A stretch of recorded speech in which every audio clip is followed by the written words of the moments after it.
You know, one of the things that we discovered as we develop leaders across our Air Force, really across the country or around the globe, is often what happens is we get a way of solving our problems. We've talked about this before, right?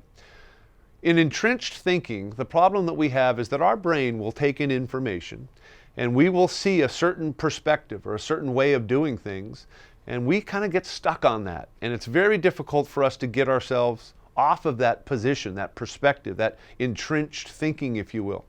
The problem is that other people may not see it the way we see it. Other people, their life stories, their own bias, their own experiences will likely see things differently. Again, this comes down to this idea of how do we build effective relationships where we have better thinking and increase the level of trust and commitment with our people.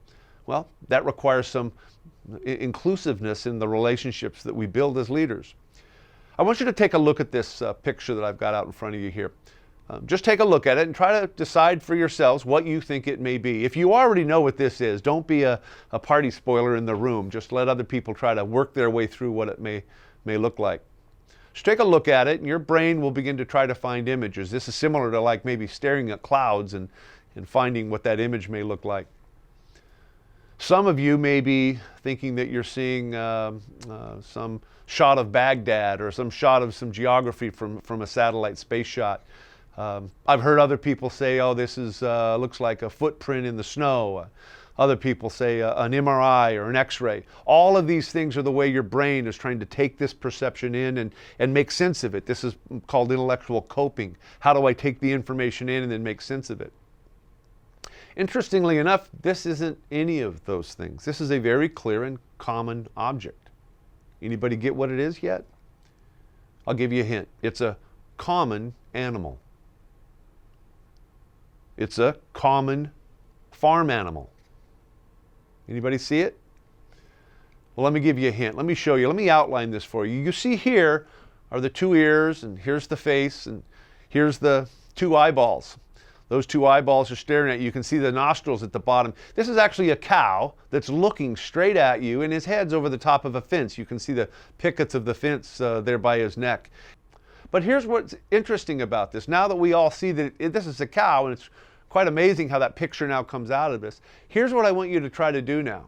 I want you to go back and look at this original picture and see this picture without seeing the cow. You can't. The problem is your brain has now made a determination. It's come to a mental conclusion.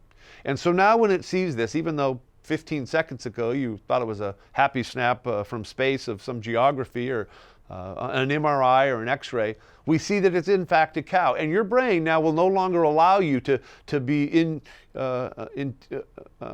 interestingly objective or subjective about what it may be. It's not going to allow you anymore to be able to look out and say, what could this be? Because it's already made a conclusion, exactly what it thinks it should be. So no ingenuity, no creativity left here for your brain. It sees a cow. In fact, you have a place in your brain now. Every time it will see this, it will see the cow. But here's the point. You now see the cow, leader.